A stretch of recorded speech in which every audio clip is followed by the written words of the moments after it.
In this Holi, may God paint the canvas of your lives with colors of joy, happiness, success and good health.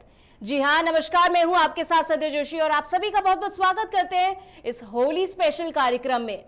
Holi एक ऐसा रंग बिरंगा त्योहार है जिसे हर धर्म, संप्रदाय और जाति के लोग बड़े ही हर्ष उल्लास, उमंग और आनंद के साथ मनाते हैं, क्योंकि पर्व ही ऐसा है जहां हर कोई झूमता है, नाचता है, गाता है और अपनों में प्यार बांटता है होली के रंगों के साथ। लेकिन इस पर्व में क्या कुछ खास होता है, क्या विधि विधान होता है, क्या शुभ मुहूर्त होता है और क्यों कहा जाता है कि होली से कुछ दिन पहले शुभ कार्य नहीं करने चाहिए। आइए इन सभी पर चर्चा करेंगे और यही सब बताने के लिए एक बार फिर से मेरे साथ स्टूडियो में मौजूद है ज्योतिष आचार्य भारती नारंग जी। तो बिना देर करे, बिना रुके उनका स्वागत करते हैं और उनका अभिनंदन करते हैं। नमस्कार, आपका बहुत बहुत स्वागत है। नमस्कार। तो जैसे कि हमने बताया, ये होली का पर्व है, रंगों का है, त्योहार का है, मस्ती का है। तो आइए इसी पर चर्चा करते हैं और इस विषय के बारे में विस्तार से भी जानते हैं। भारती जी, अक्सर ऐसा देखा गया है कि ये पर्व इतना खुशियों भरा होता है और जो भी कोई पर्व आता है सबके दिल में एक चाहत रहती है, एक इच्छा रहती है कि हम उसे बहुत धूमधाम तरीके से मनाए जाएं। लेकिन जैसे हमारे जितने त्योहार आते हैं, एक प्रश्न ये था कि हर बार उसमें होता है कि हम कुछ दिन पहले खरीदारी शुरू करते हैं, अच्छे से उस त्योहार को मनाते हैं। लेकिन कहा जाता है होली जो पर्व ऐसा है उसमें कुछ दिन पहले हमें कुछ शुभ कार्य नहीं करने चाहिए। तो इसके पीछे का क्या विधान है? 8 दिन पहले ही होलाष्टक लग जाता है, जो कि फागुन मास के शुक्ल पक्ष की अष्टमी से शुरू होकर होलिका दहन तक रहता है। इस बार होलाष्टक 10 मार्च 2022 गुरुवार से लेकर 17 मार्च 2022 गुरुवार तक रहेगा। मान्यता है कि इस दौरान किसी भी शुभ कार्य को करना वर्जित माना जाता है। एक्चुअली इसके पीछे की हम बात करें कि ऐसा क्यों है, क्योंकि पुरानी कथा हम सब ने सुनी होगी भक्त प्रहलाद के बारे में।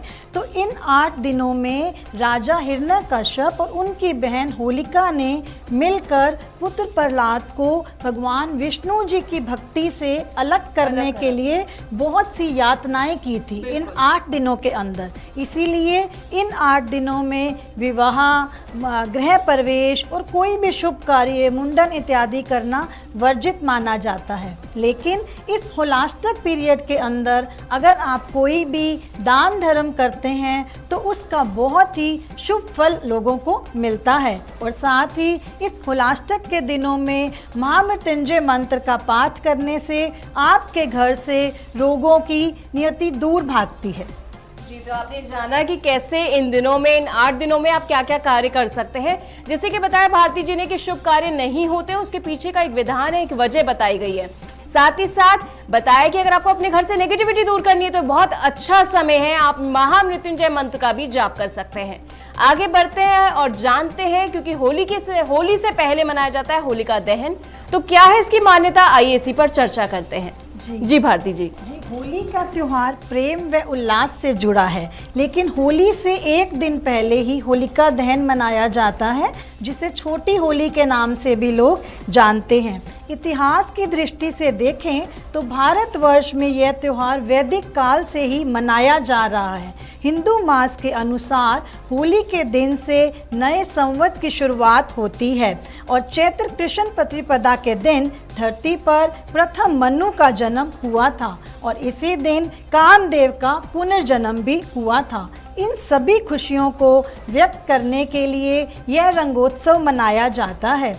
नरसिंह रूप में भगवान इसी दिन प्रकट हुए थे और हिरण्यकश्यप नामक महासुर का वध कर भक्त प्रहलाद को उन्होंने अपने दर्शन दिए थे। इसीलिए तब से ही फागुन शुक्ल पूर्णिमा के दिन संध्या काल में भद्रा दोष रहित समय में होलिका दहन किया जाता है। होली जलाने से पूर्व उसकी विधि विधान सहित पूजा की जाती है और अग्नि देवता व विष्णु जी के नाम की आहुति भी दी जाती है। होलिका दहन के दिन पवित्र अग्नि के चारों ओर लोग नृत्य करते हैं, लोकगीत का आनंद लेते हैं और अपने घरों में खीर व मालपुआ बनाकर अपनी कुल देवी व देवता को भोग लगाते हैं। जैसा कि भक्त प्रहलाद व हिरण्यकश्यप की कथा के बारे में सभी जानते हैं, इसीलिए होलिका दहन के दिन होली जलाकर होलिका नामक दुर्भावना का अंत और भगवान द्वारा भक्त की रक्षा का जश्न मनाया जाता है। और अगले दिन इस त्योहार को रंग, गुलाल, पानी व फूलों के साथ मनाने की परंपरा है। तो आपने जाना कि इस होलिका दहन के पीछे की मान्यता क्या है। ये हमारे धर्म से जुड़ा है, ये हमारी कथाओं से जुड़ा है और इसी वजह से इसको जो है विधि विधान के साथ मनाया जाता है। होलिका दहन में बहुत सारी बातें भारती जी ने हमें बताई कि कौन कौन सी बातों का हमें ध्यान रखना चाहिए और क्या कुछ हमें करना चाहिए। लेकिन आगे बढ़े उससे पहले मैं कहना चाहती हूँ कि अगर आपके जीवन में कोई भी बाधा आती है, कोई भी परेशानी आती है, तो आप उसके लिए बिना डरे, बिना रुके संपर्क कर सकते हैं भारती नारंग जी से। आइए उन्हीं से जानते हैं कि वो कैसे आप उनसे संपर्क कर सकते हैं, कैसे उनसे जुड़ सकते हैं। जी भारती जी।